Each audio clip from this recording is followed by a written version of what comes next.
Olá, no programa Frente a Frente, na edição de hoje, nós estamos recebendo o deputado estadual Matheus Cadorim, deputado de Joinville, eleito pelo Partido Novo. O deputado é graduado em Relações Internacionais e tem uma especialização na área de tecnologia. Foi gestor da área de tecnologia nos municípios de Jaraguá do Sul e também de Joinville.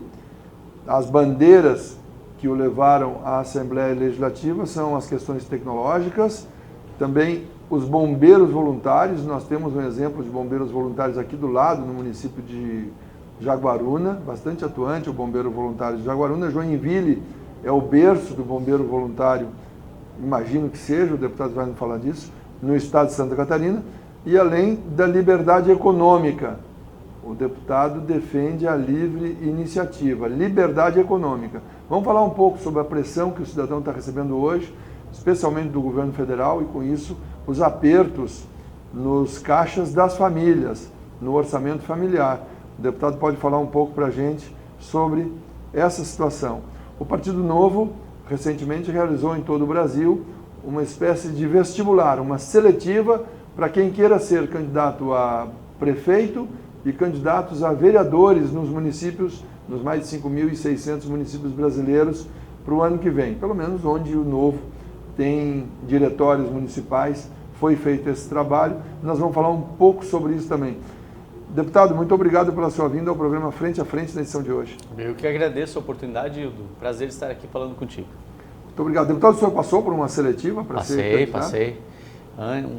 Quase 2 anos antes do início do pleito já abriram as vagas para o curso, né? Isso lá em 2020, e me candidatei, né? Recebi um convite para fazer o curso, para fazer o processo seletivo, participei. É um processo longo, ele realmente testa as capacidades de quem está querendo se candidatar. E especificamente, né, às vezes as pessoas acham que vocês estão elitizando os candidatos. Na verdade, é preparando ele para aquele cargo. Toda vez que eu vou numa empresa pedir emprego, eu levo o meu currículo. Se eu não tenho absolutamente nada de experiência naquele setor, dificilmente eu vou ser contratado. Por que no serviço público é diferente? Então o Partido Novo prepara o candidato para aquela vaga. No meu caso, o cargo que eu pretendia, deputado estadual. Então eu fui aprender sobre economia do Estado, né, as relações entre os poderes, processo legislativo, como é que eu faço para apresentar uma lei até ela ser aprovada, né, qual é o papel do deputado, enfim. Então é um curso técnico, né, é uma preparação técnica para o cargo que você está almejando. Além, obviamente, de avaliar se há um alinhamento com a direita, né, com o liberalismo econômico, que é essencial para o Novo. Isso não tem como mexer, né, nisso. É condição. É condição sine qua non ali, né, não tem como a gente tirar. E também se você consegue se portar na frente da Câmara, defender suas bandeiras, tudo isso é avaliado durante o processo. Fazem uma avaliação das tuas mídias sociais, meses, anos atrás, para ver o teu histórico, para ver se você não está envolvido em nada, né, até o momento de você apresentar para uma banca avaliadora um projeto que você queira defender, e defender suas bandeiras lá. Então é realmente um curso preparatório para que a gente esteja apto a defender nossas ideias, defender o que o Partido Novo preconiza, para que a gente não tenha nenhum desvio. E isso a gente vê hoje, porque o Zema em Minas, o Adriano em Joinville, o Gilson Marques, o Marcel Van Hatten, a gente percebe que se destacam, porque primeiro são pessoas excepcionais, mas segundo porque seguem uma cartilha do partido. Então eu também sigo essa cartilha dentro do partido para a condição de deputado estadual, assim como os vereadores fazem e tudo mais. Até para se filiar ao partido, antes disso, você fica 5 dias com a sua filiação em suspensão, para que o país inteiro possa ter a oportunidade de avisar, opa, esse aí já fez alguma coisa aqui. Então, ficha suja não se filia no partido, né? E aí, a partir do momento que é aprovado, você paga uma mensalidade para participar do partido, e aí a gente ajuda a manter financeiramente também a estrutura Brasil afora. Isso tem crescido agora com a vinda do Deltan também, né? Uma virada de chave que a gente trouxe. Mas Deltan, efetivamente... Você fala o Deltan Dallagnol. Deltan Dallagnol. Agora ele veio para o Novo, né? Promotor público do Paraná. Exatamente, lavajatista lá, né? O cara que prendeu o Lula, basicamente, né? Então, essa questão da preparação é essencial para o partido, porque a gente quer que os candidatos novos sejam candidatos bons, para que quando eles forem eleitos, eles sigam esse rumo que o Partido Novo tem seguido de forma coerente, que eu acho que talvez seja honestidade é uma obrigação, né? A gente não pode exigir que obrigação seja uma qualidade de um político, né? Agora, coerência é essencial e o Partido Novo é muito coerente. A gente vota sim porque tem que votar sim e vota não porque tem que votar não. É o único a votar? Não tem problema. Vamos nós lá e a gente faz sem medo. O senhor já foi comunicador em televisão lá na sua cidade, Joinville? Eu tive experiências na TV em Florianópolis, no Canal 20, foi a minha primeira experiência em TV. Depois a gente foi para a extinta TV Com, né? A gente foi convidado aí para uma audiência maior. E posteriormente aí eu participei na Jovem Pan News em Joinville. Eu tinha um programa assim de entrevista falando sobre inovação. E depois eu fui para a bancada do Jornal da Manhã, né? Tive a honra de ser um dos substitutos nos comentários políticos e econômicos do Osni Martins, né? O Osni Martins é uma que é um figura cara que eu admiro demais, enfim, então foi até um choque. Trabalhei com ele em Joinville. Então foi um choque para mim, assim, você vai substituir o Osni. Falei, nossa, caramba, já tremi, né? Mas foi uma experiência muito boa, fiquei 2 anos e meio na Jovem Pan lá, até o momento de eu ter que desvincular para ser candidato. Desincompatibilizar. Né? Exatamente. Então, o meu histórico é o seguinte, eu me formei em Relações Internacionais e fiz MBA em Gestão Empresarial, fui morar na Nova Zelândia, depois fui para a China, foi aí 1 ano na Nova Zelândia, 4 na China, voltei para o Brasil, fui gestor de desenvolvimento econômico de Joinville, de Jaraguá do Sul, tive empresa nesse caminho e aí comecei a me envolver com o setor de tecnologia. No setor de tecnologia eu sou startupeiro até hoje, eu tenho startup, eu virei head de aceleração, então ajudei a criar mais de 80 empresas aqui em Santa Catarina. E depois me chamaram para ser gestor dos bombeiros voluntários, aí que eu não fazia nem ideia, todo mundo conhece o bombeiro voluntário, mas aí quando você vê de dentro, né? O do Joinville é um dos pioneiros. É o mais antigo do Brasil, mais antigo do Brasil. 131 anos, nunca fechou as portas, enfim, tem um universo de 1.700 colaboradores. Funciona 1.700 pessoas? Dos quais 97% são voluntários. Né? Tem um pequeno corpo administrativo que gerencia tudo que é funcionário. E aí, ali eu tive a oportunidade de mostrar o meu serviço para a comunidade. Né? Então, ali eu percebi que a minha ação, ela realmente tinha... A minha ação correta, ela beneficiava muito. Se eu fizesse alguma coisa errada, eu poderia prejudicar muita gente. Então, a pressão era grande. Mas a gente fez um trabalho de elevar o bombeiro para a categoria de terceira melhor ONG do Brasil. Né? E ali que eu me encantei de verdade. Eu sempre quis entrar para a política, a vida inteira eu pensei nisso. E quando eu decidi que eu ia entrar para a política, eu falei, bom, eu vou viver, vou estudar, vou trabalhar e fiz toda essa trajetória, né, que eu acabei de falar. Quando eu entrei no bombeiro, eu falei, bom, me deram uma oportunidade de uma janela grande, né, de uma instituição super querida. Se eu mostrar serviço aqui, em algum momento, com certeza, alguém vai me ver, vai me convidar para ser candidato. E aí eu falei, então efetivamente começa a minha pré-campanha agora. Foram 8 anos à frente da corporação esperando o meu momento profissional certo, que eu não queria depender da política para viver, que acho que isso é muito perigoso. Eu precisava ir pela plataforma que eu entendesse que era correta. Então eu já tinha sido convidado a ser vereador, vice-prefeito por outros partidos, mas não me identificava completamente. E aí surgiu o Partido Novo, né? E depois eu precisava do convite certo. E aí veio o prefeito, Adriano, que é uma pessoa que eu admiro demais, convidar para você venha participar do processo seletivo aqui do Novo, que a gente gostaria que você fosse nosso candidato a deputado. E aí fechou um ciclo, eu falei, é agora. E fui candidato e foi minha primeira candidatura. Eu entrei de primeira, né? Eu brinco que eu nunca tinha sido candidato a síndico de prédio, mas é verdade, fui direto para deputado estadual. Mas porque eu fiz toda essa preparação antes, né? Não foi algo sem pensar, foi realmente algo planejado por um longo tempo. O senhor foi secretário no governo do Calido Mers, do PT. Isso. Alguma incompatibilidade com a forma de atuação do PT, com o que se vê do PT hoje, como é o PT no governo da República, e inclusive que culminou na prisão do presidente Lula, do ex-presidente Lula, hoje presidente, e a atuação que o senhor teve no município, como é que o senhor atuou é um antagonismo, deputado. Sim, a pasta lá ela era do Progressistas, né? E eu fui chamado por conta da minha experiência exterior e também na experiência empresarial. Um recurso técnico numa seara política. Como os advogados são contratados para a procuradoria, enfim, como um técnico agrícola é contratado para uma fundação, um instituto agrícola da cidade, então a gente foi contratado pelo conhecimento técnico. Fiz o trabalho que me permitiram fazer e deram uma abertura suficiente. Bastante liberdade? Deram liberdade Porque suficiente. houve uma transformação em Joinville a partir da sua atuação lá no... Nós fizemos lá a primeira lei municipal de inovação, porque Joinville sempre foi uma base econômica industrial. Indústria de grandes base. indústrias. Grandes indústrias, pesadas, tradicionais, enfim. Enquanto isso, Florianópolis, que não tinha a permissão de instalar indústria na ilha, começou a se desenvolver através da tecnologia. E avançou. Há muitos anos já o ISS de tecnologia de Florianópolis supera o de turismo, né? Então a gente percebeu ali que a gente estava perdendo o bonde, tinha que fazer alguma coisa. Então ali nós fizemos uma virada de chave, tanto legislativa quanto de ação, né? Nós criamos a primeira lei municipal de inovação, colocando efetivamente o poder público como a terceira hélice, que a gente chama, né, das hélices da inovação, que é o público, o privado e a academia. E depois a gente criou o Conselho Municipal de Ciência, Tecnologia e Inovação, que foi o primeiro também, fui o primeiro presidente. E ali a gente juntou esses atores, ou representantes desses setores, numa sala para discutir políticas públicas de inovação dali a 5, 10, 15, 20 anos. A grande indústria participou disso? Participou junto da hélice da iniciativa privada, né? E aí eles puderam indicar seus representantes. Sim, mas a grande indústria de Joinville, metalmecânica, que é a base da indústria joinvilense, né?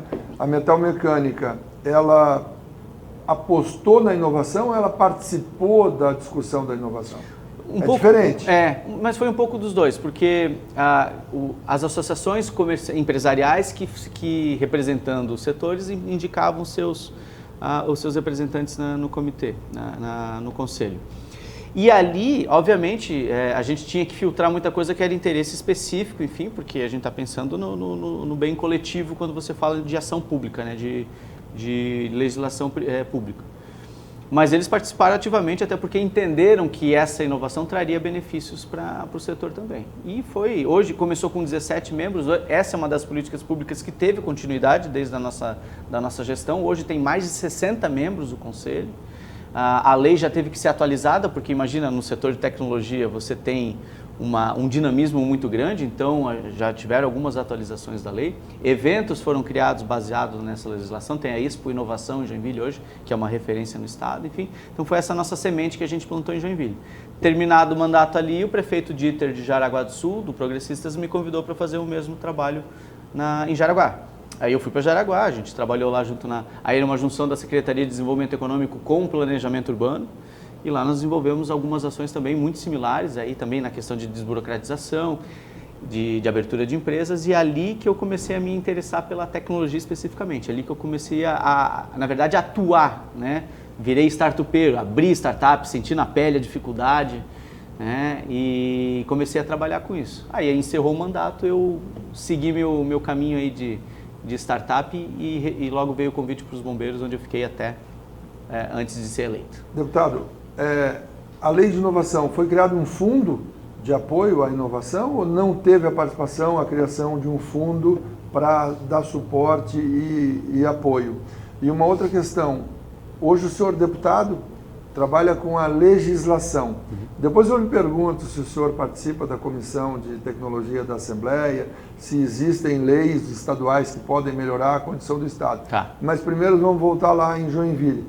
O que é esta lei que tem essa capacidade de determinar uma transformação na economia do município? Bom, o fundo ele estava disposto na legislação, mas ele não foi aplicado. Tá? O fundo está lá com uma prerrogativa que acabou não sendo aplicada, enfim. Não foi colocado um prazo para isso, porque também precisaria ter toda uma questão de arrecadação. Mas a lei criou ambiente favorável para a atração de startups. Hoje, quando a gente fala, e ainda mais agora com as prerrogativas do Partido Novo, né, quanto menos o Estado intervir, melhor. Né? Quanto mais ele arrumar a casa e sair da frente, a iniciativa privada, ela sabe o que fazer, ela sabe ganhar dinheiro, ela sabe ser eficiente, ela sabe gerar emprego e renda. Então, a legislação em si não é ela que vai mudar. Agora, a concepção de você estar engajado, ou de você ter pelo menos, teoricamente ali, você estar dentro, né, o poder público estar dentro do movimento de inovação, fez toda a diferença. A partir daquele momento, o setor privado entendeu que o poder público estava apto a poder auxiliar ou participar das discussões, porque é essencial, né? Estou falando principalmente na questão de desburocratização aí também. A gente fala de questões de sandbox, que é a oportunidade que a startup tem de comprar e vender seus produtos, insumos numa iniciativa mais informal do que ter que abrir empresa. Enfim, isso é teste, né? A gente precisa testar hipóteses, validar as ideias antes de gastar tempo e dinheiro. Então, tudo isso passa por uma questão legislativa. Não é a lei especificamente que vai mudar o ambiente. É a percepção de que o poder público está aberto para atrair esses investimentos. Isso sim, isso faz a diferença. Mas o município dá incentivo, reduz carga tributária? Hoje o que tem lá em Joinville especificamente para startups? Você tem uma série de quinais que não precisam de vistoria de bombeiro, que não precisa de vigilância sanitária, que passa direto pela aprovação de todo tipo de fiscalização. Então você abre com muita facilidade as empresas.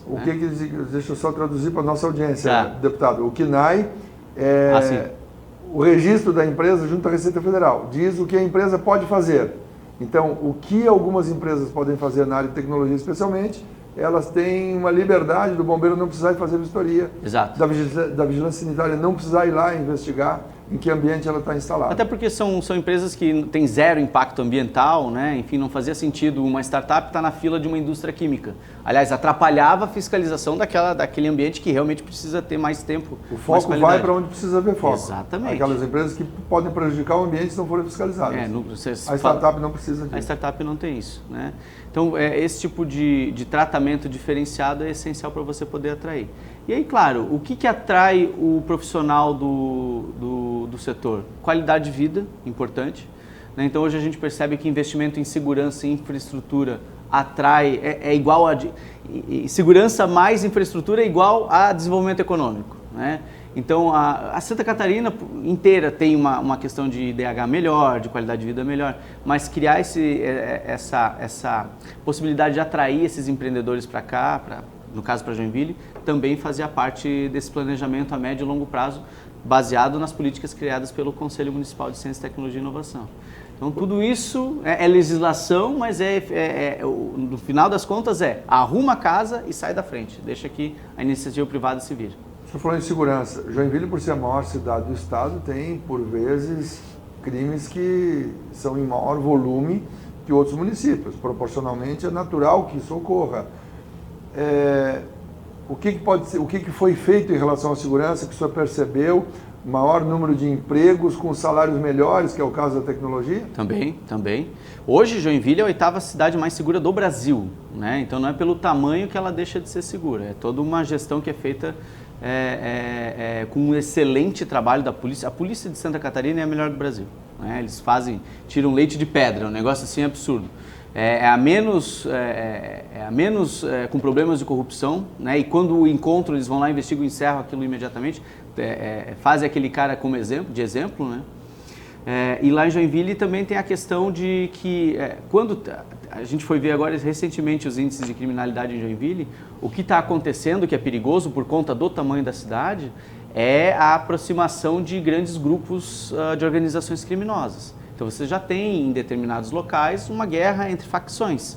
E aí os homicídios que aparecem na relação de Joinville é um criminoso matando o outro. É dentro da cidade, vai para o registro da polícia, mas não necessariamente isso quer dizer que está afetando a população. Mas se não tomar cuidado disso, isso começa a avançar. Então na questão da segurança é essencialmente importante minar essas ações que estão acontecendo na periferia, né, impedir que elas avancem. E claro, o policiamento ostensivo.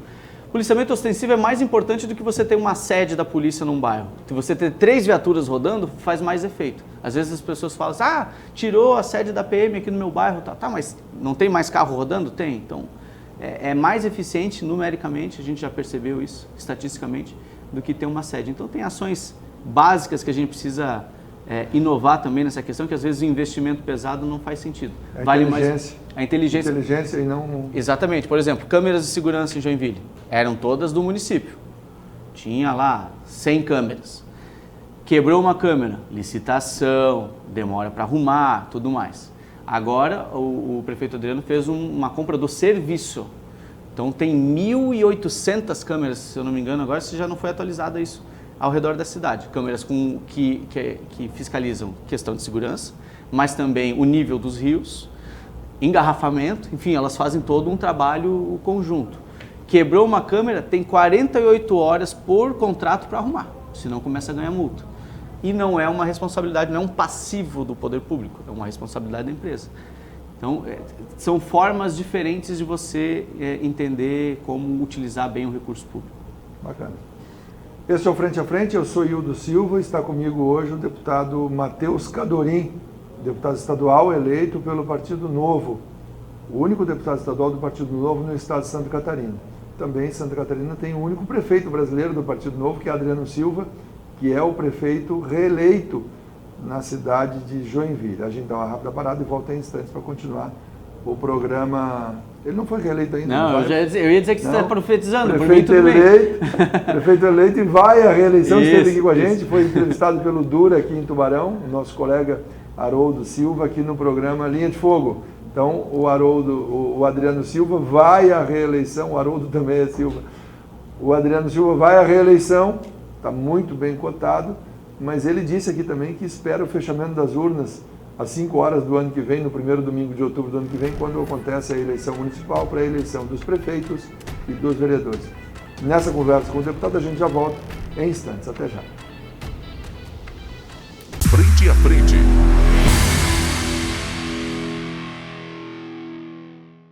Frente a Frente.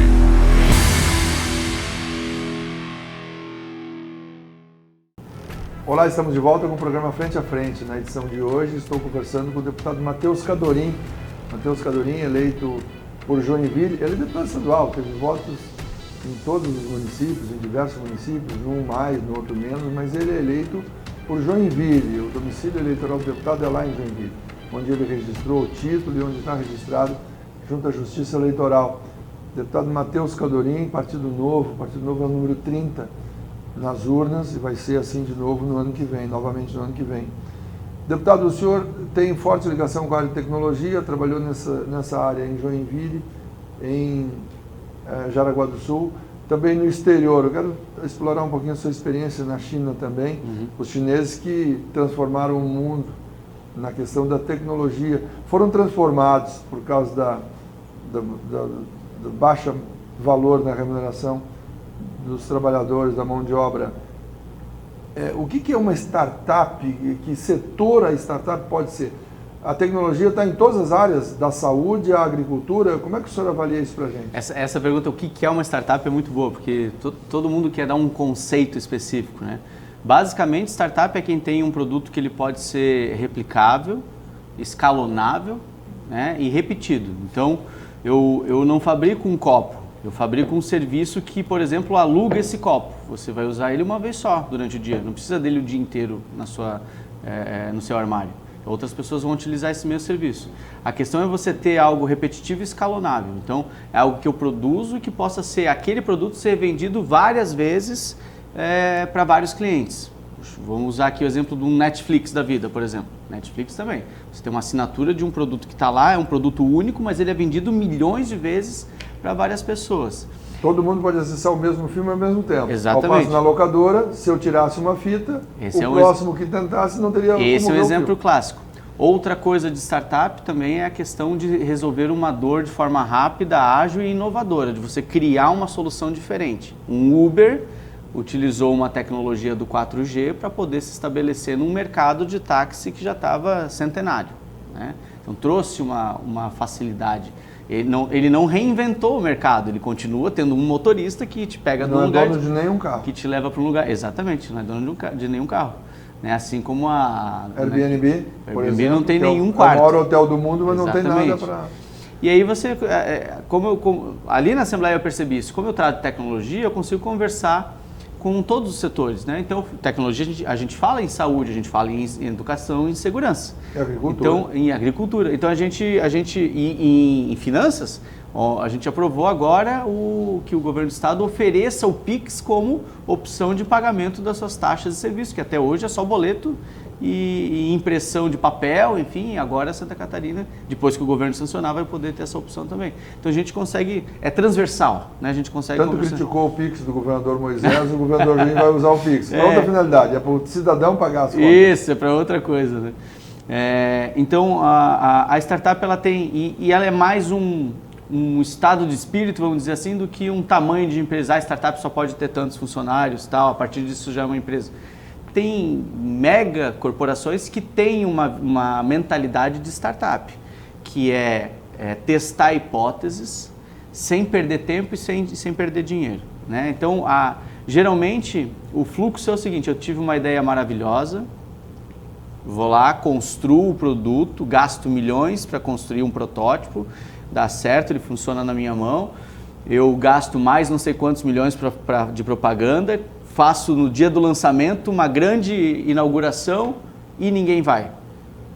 Porque ele não testou se esse produto seria aceito pelo mercado, né? Então, a startup jamais ia chegar nisso, ela ia ver imediatamente que o mercado não queria aquele produto, né? Então ela vai testando as hipóteses para ver se aquilo é aceitável. E isso é uma coisa que a gente sempre fala para os startupeiros, né? Não se apaixona pela tua ideia. Eu tenho uma ideia maravilhosa, é a melhor do mundo, tá? Cara, calma. Vamos ver se o que você está falando realmente o mercado vai comprar. Porque no final das contas tem que pagar. Alguém já comprou? Ah, sim, minha mãe e meu amigo. Não vale. Eu quero que você venda para alguém que tu não conhece, que ele compre e compre de novo. Ele tem que fazer o ciclo inteiro, completo. E aí, ele testando isso, ele vai ver que o produto dele é horrível, que ele vai precisar melhorar nesse ponto, naquele ponto, e aí ele vai melhorando. É assim que é uma startup. Se você pegar qualquer desses unicórnios hoje, por exemplo, a primeira versão delas era medonha, assim, tu não conseguia mexer direito. Unicórnio é a empresa que sai do 0 ao bilhão. Unicórnio é uma startup que tem valor de mercado de $1 bilhão. $1 bilhão de dólares? É. Quase 6 bilhões de reais. Traduzindo, todo o nosso dinheiro numa empresa só. Exato. Então ela é considerada unicórnio, né? Então, o Brasil tem algumas empresas? Tem, iFood, o unicórnio brasileiro, o Nubank, uma das maiores financeiras do planeta hoje, unicórnio brasileiro também, tem várias empresas aqui que estão, e o Brasil tem sido aí um fomentador disso com bastante frequência e cada vez mais. Aqui em Santa Catarina nós temos o Conta Azul, lá em Joinville, tem o Asas, que está crescendo bastante, que ainda não alcançaram o status de unicórnio, mas tem tem o RD Station, que é aqui de Florianópolis, também uma empresa multimilionária. Então são empresas que realmente todas criadas aqui. Dentro do estado. Foi criada dentro da Softplan? Isso. A partir da Softplan? Exatamente. Moacir Marafon. Uhum. Né? E Santa Catarina tem esse potencial gigante, né, para poder criar. Então, startup é isso, é uma mentalidade diferenciada com uma metodologia específica para criar um produto que você possa replicar e escalonar, que a gente chama. Vender muitas vezes o mesmo produto. Que bacana, deputado. A sua experiência na China. Uhum. A Nova Zelândia produz ainda, a Nova Zelândia tem uma tradição de produzir o melhor leite. O leite é água. É 87%, 86,5% de água. 13,5% de sólidos, e quem dá essa medida no mundo é a Nova Zelândia. No Brasil, quem produz algo perto de 13,5% está produzindo igual aos melhores do mundo, que é a Nova Zelândia. Tem muita tecnologia, o senhor que trabalhou com relações internacionais, a Nova Zelândia é um país muito desenvolvido? É um país riquíssimo, né, com IDH super alto. Eles são pequenos, então eles não têm, eles têm... no mercado internacional eles não são relevantes, mas a economia deles interna, externa, enfim, eles são... Natureza belíssima, Senhor dos Anéis, gravado lá. Então, quando eu morei lá em 2000, e lá eu já aprendi a questão de missões, porque aqui a gente bate o ponto, né? Bate o dedão lá, entra às 7, sai às 5, 5:30, essa é a tua carga horária. Entra louco para ir embora. É mais ou menos isso. Lá é o seguinte, você tem essa semana, você tem essa missão. Se você terminou na quarta-feira, vai curtir a vida. E eles iam... E aí o que eles fazem muito? Esporte. Então eles levavam a família para acampar, para esquiar, enfim. E aí o que acontecia? Esses caras lá têm uma produtividade muito maior do que a média internacional, que tem que bater ponto, porque está indo obrigatoriamente. Eles iam lá porque eles sabiam que eles tinham que produzir aquilo naquele período de tempo. Então isso já... Mas é preciso criar métrica, nós estamos longe disso. Não, isso aí é um país do tamanho de, sei lá, um pouco maior que o litoral catarinense, né? Uma população pequena, que já vem com uma colonização diferente, inglesa e tal, né? Não tem como comparar uma coisa com a outra, mas é possível, porque são seres humanos, né? Então a gente tem a possibilidade de tentar fazer alguma coisa similar. Se é possível aprender, só precisa ensinar. Exatamente. Então lá eu entendi isso, que alguém com um propósito, com uma missão bem dada, produz muito mais do que alguém que está obrigado por conta de dinheiro, né? Uma troca específica só por conta de dinheiro. E funciona muito bem lá. Então lá eu aprendi isso, aprendi a importância da convivência com amigos, com a família, de como isso fazia bem para a saúde das pessoas, né? Porque quando você fica só fixado em trabalho, estudo, você esquece da saúde, você esquece da espiritualidade, você esquece da convivência com a família, do lazer, né? São todas colunas para que você tenha uma vida saudável e produtiva. Não quer dizer que você trabalha e estuda 14, 15 horas por dia que você é uma pessoa produtiva. Às vezes alguém que tem isso muito mais equilibrado consegue entregar mais resultado em menos tempo. E é isso que eles perceberam há bastante tempo. Por isso que o pessoal, além de entregar mais, tem uma qualidade de vida melhor. O que acontece? Envelhece com mais qualidade de vida, com mais saúde, ocupa menos os serviços de saúde, economiza esse dinheiro que retorna aí investimento em infraestrutura e tudo mais. Né? E a China? O senhor ficou 1 ano. E na China o senhor ficou 4 anos? 4. Eu me formei em Relações Internacionais. No final do curso eu já falava inglês e aí eu entendi que na carreira de Relações Internacionais eu precisava aprender a falar mandarim. E aí, onde é que eu vou aprender mandarim? Numa escola aqui ou em imersão lá? Então eu preciso fazer alguma coisa para ir para lá. Fiz meu TCC, um estudo de caso sobre o programa Cidades Irmãs. Joinville tem uma cidade irmã com a China, que é Zhengzhou. Zhengzhou é a capital de Henan. Henan é uma província do interior da China. A província tem 90 milhões de habitantes e a cidade é uma cidade média, tem 5, 6 milhões. Tá? Então a província tem 1/3 do Brasil, mais de 1/3 da população brasileira. É bem... E é gente, é força de gente.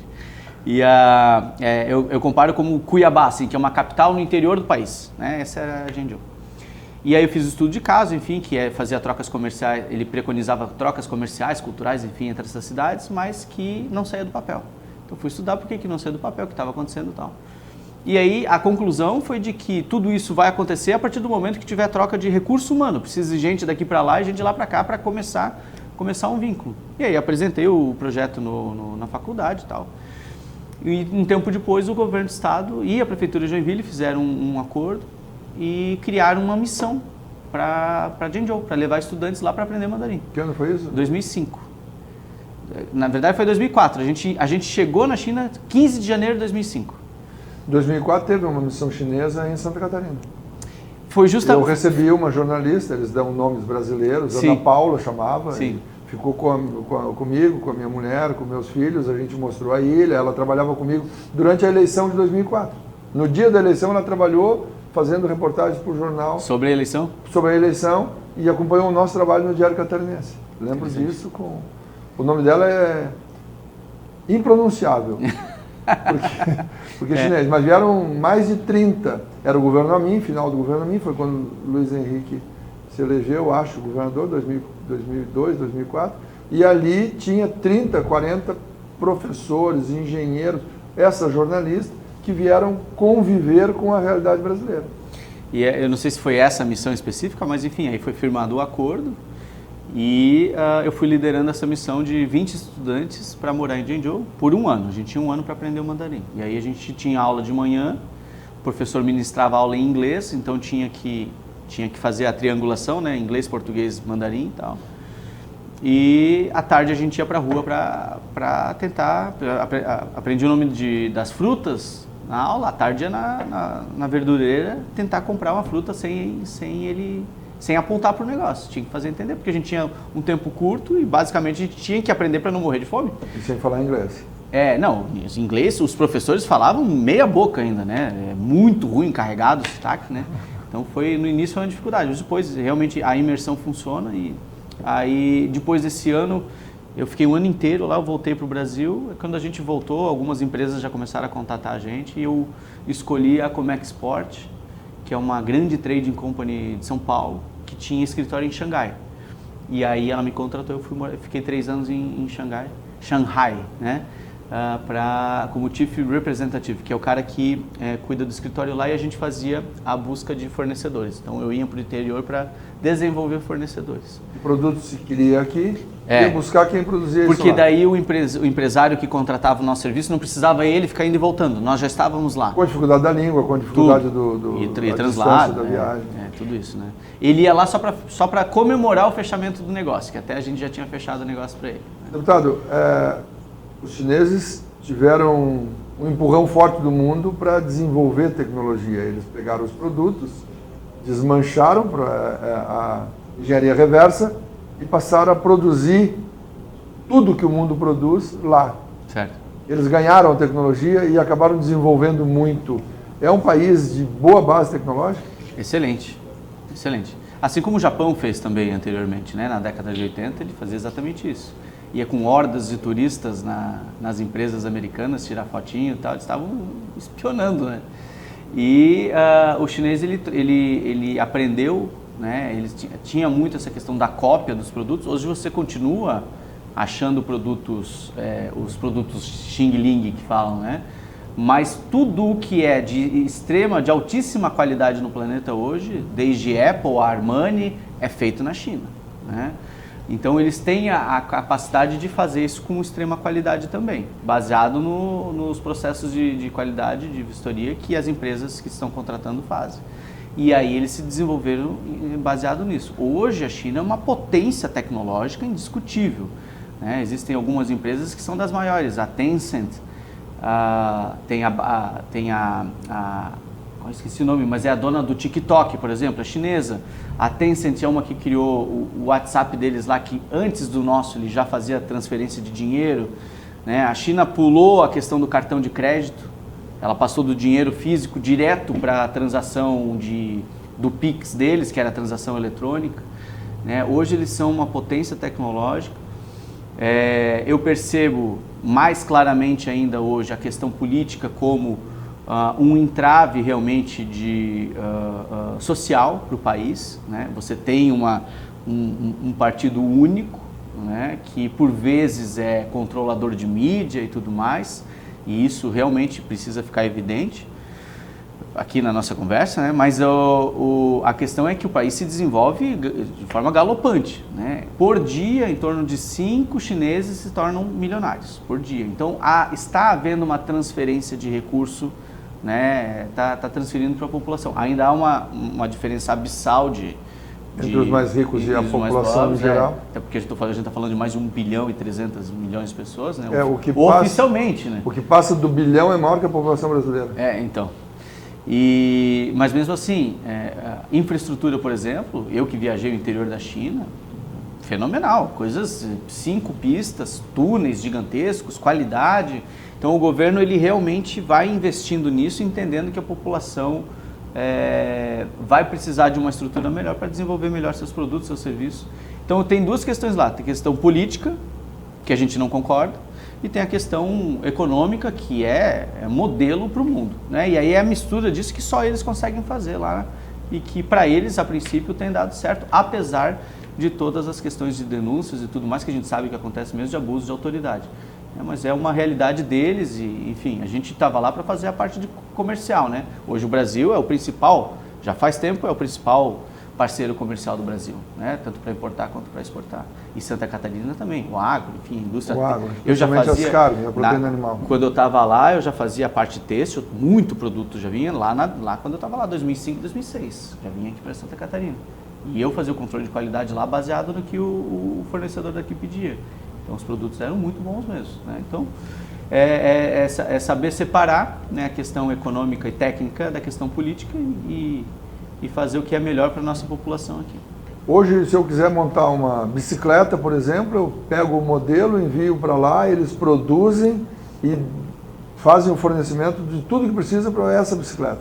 Exato, com absolutamente todas as especificações. O senhor que trabalhou com as relações internacionais, é realmente mais vantajoso esse tipo de produção? Porque o mundo inteiro está fazendo isso. O custo de produção deles é muito barato por conta da quantidade de mão de obra, né? Isso já não é mais tão verdade, o produto ainda, a mão de obra ainda é mais barata, mas a gente já não tem os excessos, né? Até porque até as nossas empresas que não eram grandes empresas, mas não era uma Coca-Cola, uma Disney, que a gente sabia que elas puxavam o barco lá, elas iam nas empresas e falavam assim, ó, aqui todo mundo de EPI e não quero nem, se a gente tiver algum boato de trabalho infantil aqui, acabou a produção, acabou tudo.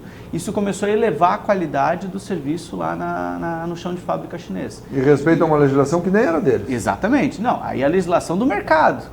O mercado está exigindo, tu vai se adequar, né? E aí a partir daí você vê, hoje com certeza é uma realidade completamente diferente, né? E por isso também um custo um pouco mais elevado, mas mesmo assim ainda é mais barato e também não é só por vantagem deles, aqui no Brasil especificamente é muito culpa nossa por conta desse manicômio tributário que a gente tem aqui, né? Que aqui o empresário é tratado como inimigo, como bandido, ele tem que provar que ele está certo para poder produzir. Paga imposto que não sabe nem de onde está vindo, né? De tanto imposto que paga. Eu vou falar isso para o senhor então também. São duas coisas pesando, né? O Bolsonaro ajudou a prejudicar as relações brasileiras, agredindo e declarando algumas bobagens em relação aos produtos chineses, e agora o Milei na Argentina pode fazer a mesma coisa. O senhor que trabalhou e que conhece as relações pode falar isso, mas eu vou lhe pedir licença, nós vamos falar isso na volta para o terceiro bloco do programa Frente a Frente. Eu estou conversando com o deputado estadual Matheus Cadorim, que morou 4 anos na China, 1 ano na Nova Zelândia, deputado estadual eleito pelo Partido Novo, o único deputado estadual eleito em Santa Catarina pelo Partido Novo nessa legislatura. O deputado tem na tecnologia, nos bombeiros voluntários, na liberdade econômica, as bases da atuação na Assembleia Legislativa. A gente já volta. Frente a Frente.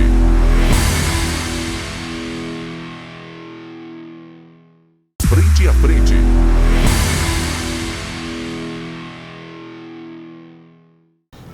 Já estamos de volta com o programa Frente a Frente, na edição de hoje, conversando com o deputado estadual Matheus Cadorim. Deputado Cadorim, eleito pelo Partido Novo, vem lá de Joinville com experiência na área de tecnologia. Falamos sobre a questão da tecnologia da China e eu quero saber do senhor como é que o Estado pode melhorar o crescimento de empresas de base tecnológica, já que o Estado tem um agronegócio bastante forte, né? Especialmente com a indústria das carnes de suíno e de frangos. A produção de leite tem um projeto do governo Colombo ainda para chegar no 1 milhão de litros, só que no Vale não vai chegar, falta incentivo, hoje falta preço. Deputado, o presidente da Argentina e o ex-presidente brasileiro, o Bolsonaro e o Milei, eles tumultuaram um pouco o processo com os discursos, não dividiram a questão política da questão de tecnologia e de produto para atender as suas populações. Que avaliação é possível fazer isso? O senhor que esteve lá comprando, investigando e visitando os centros de produção. Esses posicionamentos, é exatamente isso como a gente falou no bloco anterior, né? Tem que separar muito bem, nesse caso, a política da questão econômica. As declarações, elas atrapalham quando elas são muito agressivas, mas elas só arranham, porque no final das contas a economia ela precisa continuar girando, né? Claro que daí você tem uma relação estremecida, você poderia ter facilidade, um incremento de relações, enfim, mas no final das contas não acredito que uma declaração específica possa jogar por terra toda uma relação comercial que possa estar acontecendo, né? Então é importante a manutenção de um mínimo respeito entre as partes para que isso flua naturalmente e que não haja nenhum tipo de problema maior. Mas, como eu disse aí, a relação Brasil-China economicamente, o agro especificamente, vamos usar o agro aqui como exemplo, um depende do outro de forma quase que intrínseca, né? Então, não é uma declaração de A, B, C ou D que vai mudar isso. O pessoal está olhando ali para o recurso financeiro e para a troca comercial, né? Então eu nunca percebi isso lá, né? Até porque a gente fala do Brasil, assim, para nós o Brasil sinceramente é meio que irrelevante assim fora do contexto aqui da América, sabe? A gente é um país pequeno, comercialmente falando, né? As pessoas lembram na China, lembram do Brasil por causa do futebol, basicamente, né? Então ainda falta um caminho grande para o Brasil alcançar o seu espaço de merecimento mesmo, né? Então às vezes a gente aumenta as nossas coisas aqui achando que a gente está abafando. Somos muito relevantes? Não. Produção de vinho é insignificante, produção de uva é insignificante, produção de carne, nós somos o segundo maior produtor do mundo e Santa Catarina é o maior produtor aqui. Os chineses são o maior produtor, mas consomem tudo. Consomem tudo. Nós, o segundo maior porque a gente exporta tudo para eles. Então, se esse do Brasil, imagina da Argentina, né? Então, eu não acho que isso vá afetar. E o bom senso, até por uma questão de liberalismo econômico, é entender que você não pode estremecer a tua base principal de geração de renda, que é o mercado, é a economia. Né? Qualquer coisa que seja falada tem que ser pensada, principalmente pelo representante do país, né? Então, pelo menos do executivo. Do executivo. Pelo que menos. Nem para nós tem tanta relevância mais, né? Pois porque tem tribunais aí e o que Congresso que mandam mais. Deputado, com essa sua vivência e com a experiência ali em Joinville, em Jaraguá, o que é possível fazer na Assembleia Legislativa? O que o senhor já fez nesse primeiro ano em relação à área de tecnologia? Bom, a gente tem algumas premissas. Tá? Primeiro eu queria a base estrutural para mostrar que o deputado Cadorim é o representante do setor tecnológico. Sempre teve o da saúde, sempre teve o da segurança, da educação, da tecnologia nunca teve alguém que levantou essa bandeira específica dentro da Assembleia. Eu me dispus a isso. Então, no primeiro dia a gente já criou a Frente Parlamentar da Inovação, da Liberdade Econômica e da Inovação, para tratar de alguns pontos cruciais que a gente vê como entraves hoje para o desenvolvimento econômico do setor para Santa Catarina. Foi bem aceito dentro dos seus pares? Foi muito bom, foi excelente. A gente conseguiu as assinaturas bem rápido, assim, suficientes. É uma das frentes mais ativas que realmente faz entregas. A gente fez essa semana uma reunião trazendo players aí de formação, de cursos de formação na área, e junto com o governo do estado, enfim, foi bem interessante. E desde então a gente já tem trabalhado com a frente no que eu considero o pior problema do setor hoje no estado, que é a falta de mão de obra. Tá? Então tem que ter 3 coisas para a gente ter bom desenvolvimento tecnológico. Ambiente favorável, desburocratização, facilidade para abrir empresa, enfim. Mão de obra. Aí é legislação. Legislação. Faz parte do seu trabalho atual. Exato, também. Mão de obra. Né? A gente precisa ter gente suficiente para trabalhar. Hoje nós temos aí um apagão de mais de 10 mil. A CAT, ela fez o estudo de que em 3 anos são 30 mil vagas que vão ser criadas em Santa Catarina. 30 mil vagas. E a gente não tem gente para repor isso. Né? E aí o que acontece? Alguém que trabalha numa empresa, vem uma outra, oferece R$1.500, R$2.000 a mais, ele vai para aquela empresa e ele vai saltando. Ocorre um leilão pela mão de obra atual. Para não dizer outra coisa. Então, isso é outra coisa, né? A mão de obra. E terceiro, investimento. A gente precisa ter recurso para aportar nas ideias, para arriscar junto. Eu estive em Israel recentemente, 12 dias antes de estourar a guerra, a gente voltou. Fui lá numa missão exatamente para entender como é que o poder público participa ou participou desse processo que transformou um país que era areia numa potência tecnológica. Né? E aí ali a gente viu que o governo investiu nessas 3 coisas: ambiente favorável, formação técnica, o quanto antes, e investimento. O governo lá, ele investe nas startups e vira sócio delas. Então hoje Israel arrecada imposto e royalties de grandes produtos que foram criados na Israel. E aí o que foi criado lá? Todo o sistema que a gente chama de GPS hoje, Israel que criou. E aí surgiu o Waze, por exemplo, né? O Waze é israelense. O Stent, a molinha para colocação nas veias. Israelense, Israel ganha royalties disso também. Pendrive foi uma criação israelense. Então são coisas que o governo investe e vira sócio minoritário e vai ganhando recursos. Então essa foi e aí eu estava trazendo todas essas perspectivas para cá. Claro que, de novo, a gente está numa realidade completamente diferente, né? Ainda que Santa Catarina tem o potencial para chegar perto daquilo que Israel é, porque a gente não tem 6, 7 países querendo invadir a gente o tempo inteiro, né? Cometendo atrocidade aqui. A gente pode focar no setor tecnológico. E se direcionar melhor os recursos, pode fazer. Pode fazer. Apesar de que lá eles não tinham nada, eles não têm absolutamente nada para oferecer, é areia. Então você consegue plantar alguma coisa reaproveitando 80% da água, como é que eles fazem lá, mas fora isso, eles focaram em conhecimento, em tecnologia, né? E por isso que eles são essa potência que são hoje. Então são esses 3 pontos. Eu tenho atuado bastante na questão da formação de mão de obra, que eu acho que é o que mais falta no estado hoje.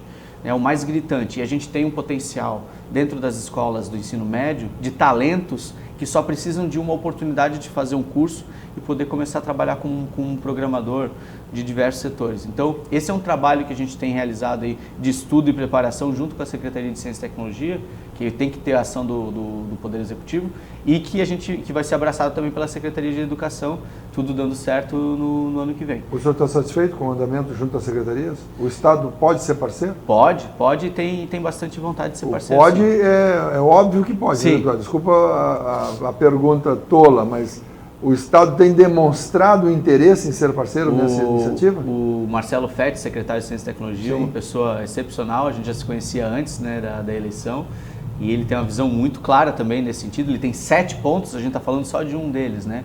Então tem se mostrado bem aberto para a possibilidade de juntar, até para que a Assembleia tenha uma participação mais eficiente, ela que é um poder constituído extremamente importante e que precisa sair dessa seara teórica de legislação e discussão no microfone. Tem que começar... Não é qualquer lei, é lei que dê resultado para a população. Exatamente. Melhora a vida das pessoas. Exatamente. Porque ficar dando, desculpa, né, mas ficar dando o nome capital nacional, estadual do não sei o quê, é importante para a cidade e tal, mas efetivamente não traz nenhum benefício direto para a população, né?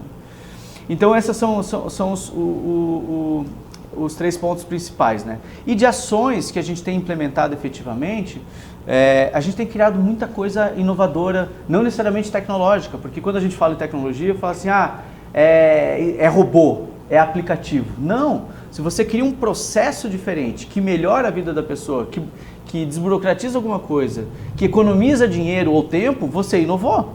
Você não precisa criar um robô, né? Então, por exemplo, eu fiz o primeiro projeto de lei do Brasil com inteligência artificial. Isso foi um choque, porque daí a gente está usando uma ferramenta para poder dar mais agilidade no serviço público. E isso foi copiado Brasil afora. As emendas parlamentares. Nós fizemos o primeiro projeto do país de emendas que foram distribuídas através do voto popular. Então, nós recebemos 246 projetos. Esses projetos foram avaliados por uma equipe técnica, 30 melhores colocados para votação, e as pessoas escolheram. Eu quero que o dinheiro vai para isso, vai para isso, vai para isso. Qual é o valor que o senhor tem, cada deputado tem para fazer emenda? O valor são 10 milhões por ano. 10 milhões. Nesse primeiro teste nós colocamos 5 milhões para testar, para ver como é que ia funcionar. E foi excelente. E os outros 5, onde é que o senhor... Os outros 5 a gente distribuiu, coloquei em Joinville, obviamente, por conta do colégio eleitoral, né? E basicamente infraestrutura, saúde e educação. Foi onde a gente focou nas nossas emendas. E esse primeiro teste teve um sucesso tão legal que vários outros parlamentares, não só de Santa Catarina, já disseram que vão copiar. Isso é inovação. Isso é inovação. Alguém copiou e tomara que façam melhor. Tomara que tenham percebido alguma coisa, não, eu posso melhorar isso aqui. Tá ótimo, aí assim, o senhor, né? Vai lá e vai melhorar o seu Aí processo. eu pego deles e melhoro. É assim, né?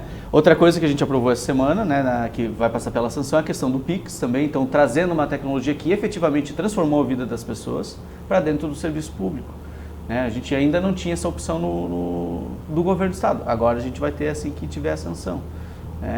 Então, isso é para pagar o IPVA, para pagar a taxa de carteira de motorista, para pagar... Isso. Todas as... ITCMD, taxas estaduais, tudo que tiver relacionado com isso. Poderão ser pagas no Pix, assim como as universidades estão fazendo, assim como exatamente. As relações interpessoais. Aí você tem a compensação imediata, né? A questão do IPVA, por exemplo, é uma questão que as pessoas têm perguntado, tá, mas se o meu carro foi parado na Blitz e eu tiver com o IPVA atrasado e eu pagar ali na hora, porque eu esqueci, aí eu pagar ali na hora, o carro vai ser liberado? Eu falei, olha, a compensação vai ser imediata. Você tem toda a prerrogativa de não ter o seu carro apreendido. Aí, obviamente, é uma questão de legislação que precisa se adequar. Atualizar. Mas sim. Atualizar também. Vai ter que se atualizar. Muita coisa vai ser atualizada. Porque a carteira digital já está lá. Eu não preciso portar o documento. O documento é de porte obrigatório, mas o guarda consultando, o agente da polícia consultando, ele pode ver que eu estou em dia e pode me liberar. Assim como o pagamento está em dia também, porque você acabou de fazer. Pode ser. Então, tudo isso, essa ação ela vai com certeza levar a outras ações de inovação pelo Estado. Uhum. Então, são várias propostas que a gente tem feito ao longo desse primeiro ano para realmente fincar a bandeira da inovação dentro da Assembleia. O Estado percebe no senhor um agente capacitado, um deputado capacitado, uma liderança realmente pelo conhecimento, deputado? Na área de tecnologia e inovação? Eu tenho dos pares parlamentares, sem dúvida nenhuma, né? Do governo eu acredito que sim também, com todos que eu tenho conversado, né? O que acontece no governo, e que a gente não tem nenhum problema de dizer, é que eu me considero um deputado independente. Eu não sou da base e não sou oposição. Veio o projeto bom, eu aprovo. Veio o projeto que eu não concordo, eu vou discutir e se eu não concordar com as emendas que foram feitas, eu vou votar contra. Como, por exemplo, o senhor votou contra a Universidade Solidária? Universidade gratuita, exatamente. Votei contra. Votei contra Por que o senhor votou contra? Porque, primeiro e antes de tudo, não é prerrogativa do governo do Estado o ensino superior. Né? Qual é a prerrogativa do Estado, deputado? É médio. Ensino né? médio. Até o técnico seria válido. Primeiro ao terceirão, mais ensino profissionalizante. Exatamente. É que nem você colocar dinheiro na BR. BR é federal. As nossas são as SCs. É uma prerrogativa federal, uma prerrogativa estadual.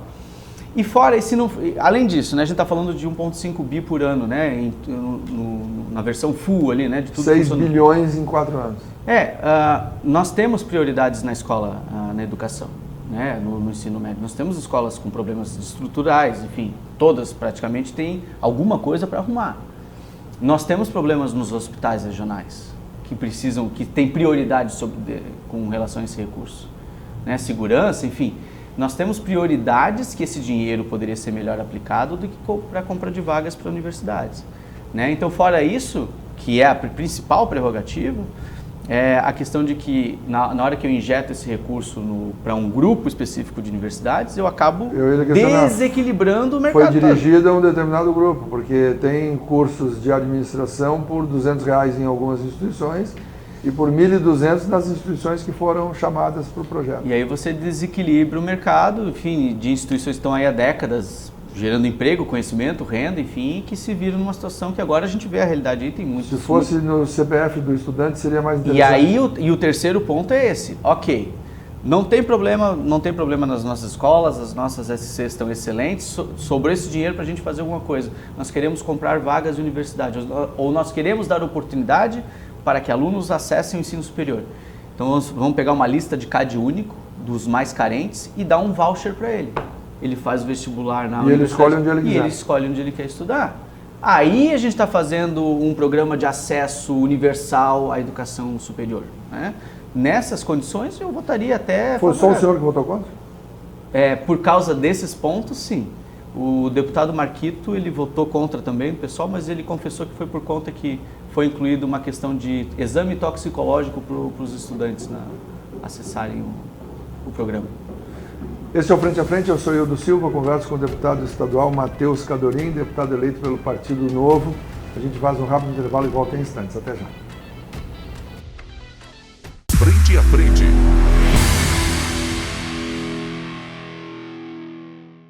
Frente a Frente.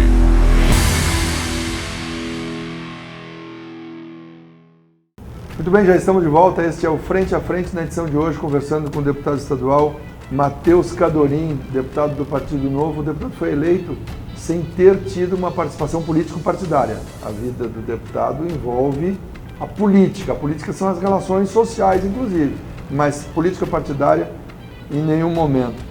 Por que o senhor se encantou com o Novo e decidiu, esse é o partido que eu quero exercer a atividade para o qual eu me preparei?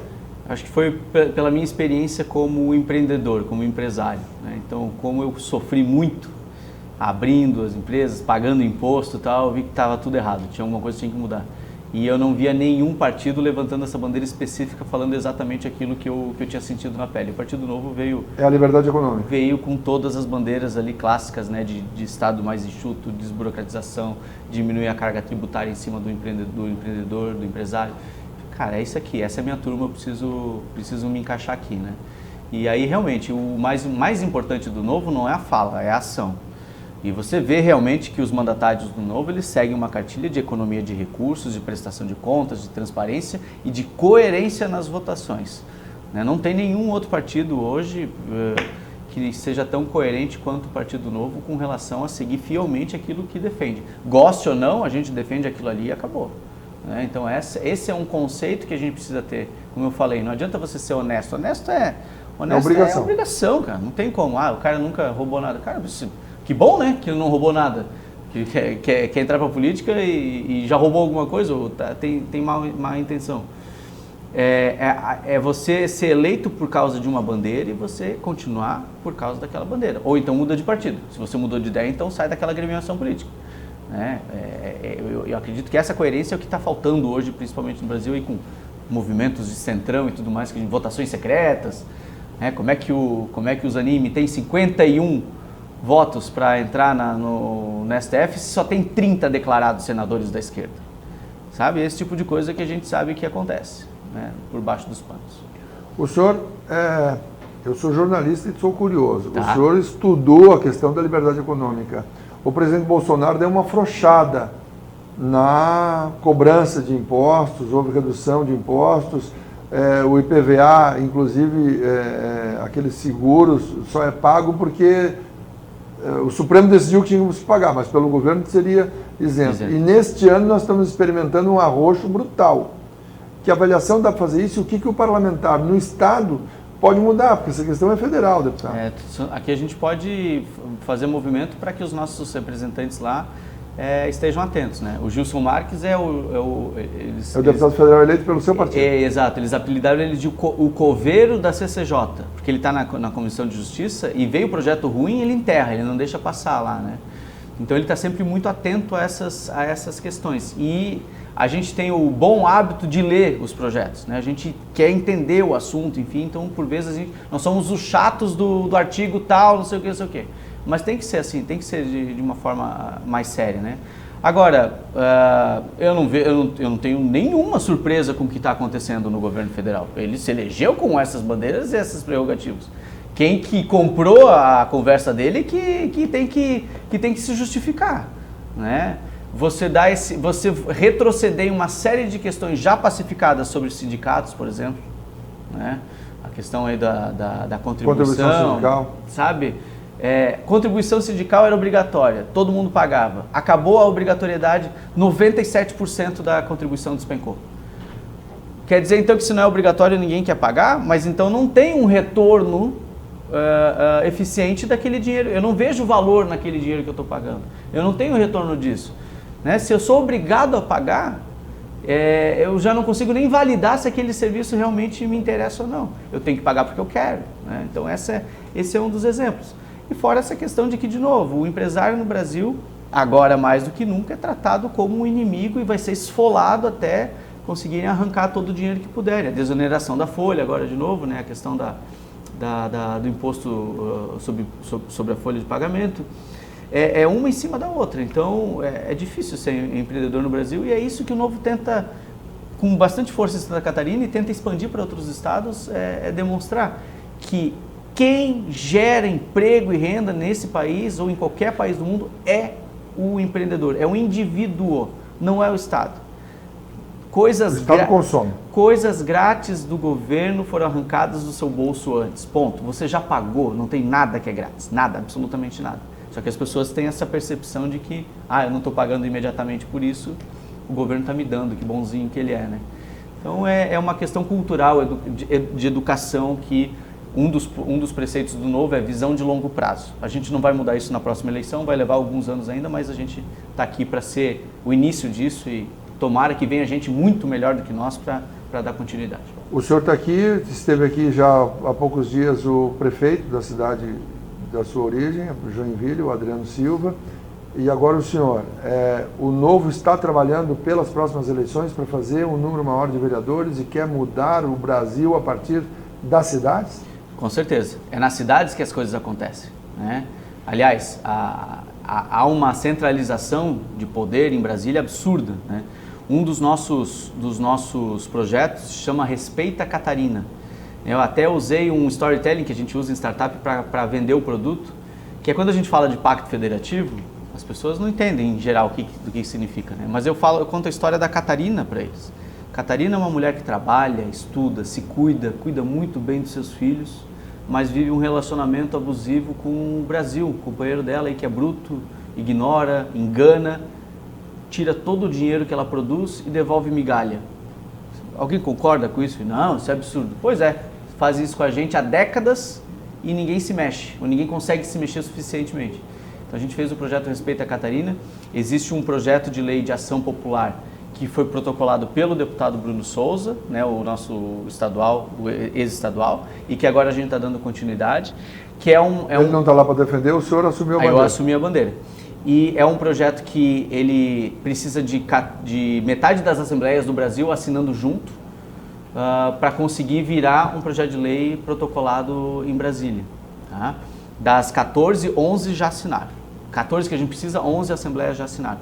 Nesse projeto, ele vai tratar principalmente de uma questão de autonomia legislativa para os estados, para a gente ter um pouco mais de liberdade legislativa, entendendo que o Brasil é um país continental e que as realidades de cada estado são diferentes. Não adianta eu criar uma lei específica em Brasília e dizer que todo mundo tem que fazer igual.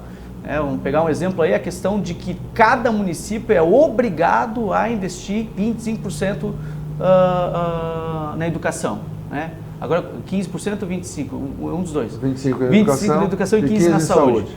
25% na educação. Tá, mas tem município que já tem uma condição educacional bacana. Não precisaria tanto. Não. Pega isso e bota na saúde, na infraestrutura. Não. Tem que gastar em educação porque Brasília decidiu isso. É federação só no nome. Porque o estado funciona como uma província. É mais ou menos isso. É só para sugar, né? E aí a questão, obviamente, do retorno de imposto. Né? Que aqui nós temos uma condição de receber 10%, 11%. Até acho que deu um pouquinho a mais agora, que chegou perto do 13%. Dos 100 que a gente manda. Né? Enquanto outros estados recebem 200%, 240% do que mandam. A conta fecha porque alguém está pagando para alguém. E eu não sou contra a gente ter um processo que dê auxílios pontuais, mas essa estrutura contínua... Não pode ser eterna. Não pode, porque daí você cria uma dependência que é ruim para quem está ganhando dinheiro a mais e péssimo para quem está recebendo menos. Santa Catarina é o segundo estado que menos recebe retorno de imposto no Brasil, só perde para São Paulo. E é um dos que mais envia recursos. Está entre os 10 maiores, está entre os... É o sexto. É o sexto maior, está entre os 10 maiores. Santa Catarina tem 1% do território do Brasil e é a sexta maior economia.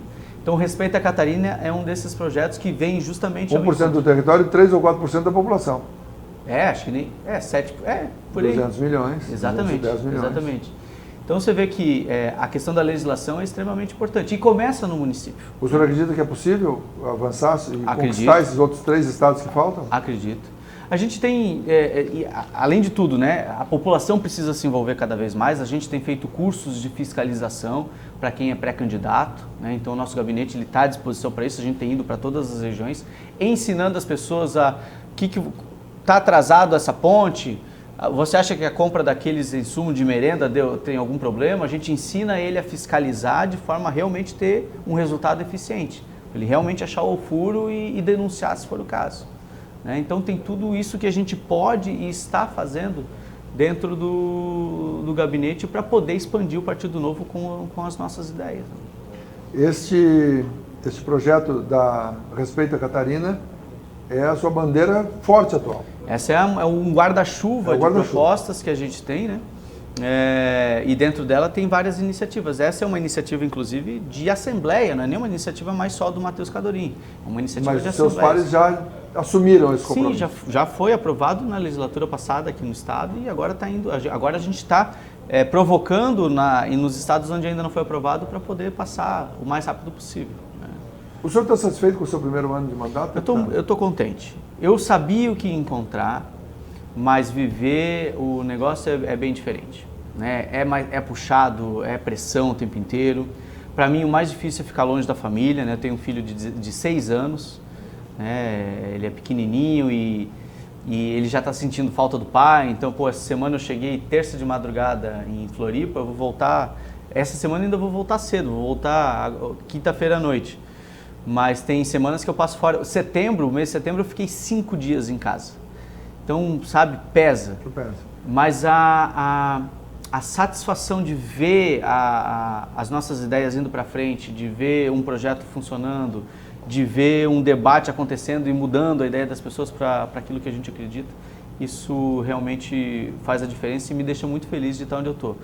Por vezes, eu ainda às vezes me pego assim meio abismado, né, de onde é que eu estou. Tem uma placa escrito deputado Matheus Cadorim, aí do meu lado tem grandes legisladores, políticos, né, já com bastante bagagem, prefeitos 2 vezes de cidades grandes, deputados com 5, 6 mandatos, e eu estou ali, né, no meio daquela turma toda, aprendendo e conseguindo passar um pouquinho do conhecimento que eu tenho da minha vivência. Finalizando o ano, nos próximos 3 anos, qual é a sua expectativa? O que o senhor espera poder atuar e trazer para os catarinenses? Eu tenho algumas questões, né? A questão dos bombeiros agora, que é uma prerrogativa nossa, da gente ter a possibilidade de dar essa previsibilidade de entrada de recursos para as corporações poderem se manter e expandir o modelo, né? Que é exemplo para o Brasil todo. Tem um modelo misto, Bom Jardim é voluntário com um comandante militar. Então eles são comunitários, é isso? Se é uma corporação militar e tem bombeiro que não é militar, eles são comunitários. É uma estrutura que o bombeiro militar criou também para ajudar a ter mais gente. É importante também, é mais um modelo. Né? Então a questão do bombeiro, a questão da formação de mão de obra, né? É importantíssimo a gente conseguir ampliar a oferta de mão de obra do setor de tecnologia do Estado. Nós vamos explodir de recursos se a gente conseguir fazer com que isso efetivamente funcione, que a gente consiga cobrir essas vagas que estão abertas hoje. O Estado deixa de crescer porque não tem gente capacitada suficiente para trabalhar. Apesar de ter mão de obra que pode ser capacitada. Exatamente, a gente tem gente suficiente para capacitar e elas não estão capacitadas. Tem vagas abertas de altos salários, né? E manter essa perspectiva de desburocratização, de trazer inovação para o setor público e de ser uma referência para quem acredita na questão do liberalismo econômico, né? E encorajar mais pessoas a seguirem o caminho também. A minha perspectiva vindo nas cidades é de dar um chacoalhão mesmo e dizer, olha, eu estou aqui, mas eu não posso ficar aqui sozinho, preciso de mais gente comigo, preciso que vocês assumam posições nas câmaras, nas prefeituras, preciso que vocês venham trabalhar na Assembleia também, né, que vocês sejam eleitos, porque é ocupando os espaços que a gente vai conseguir fazer a transformação. Enquanto a gente não sair da indignação para a ação, nada vai mudar e se bobear vai piorar. Tá certo. Deputado, nosso tempo acabou. Recebi hoje o deputado Matheus Cadorim, deputado eleito pelo Partido Novo. Deputado, muito obrigado pela sua visita no programa Frente a Frente da edição de hoje. Eu que agradeço a oportunidade e contem sempre comigo. Muito obrigado. Agradeço a você pela audiência, pela companhia durante esta hora e meia de conversa aqui. Continue com a programação da UniTV e até o nosso próximo encontro.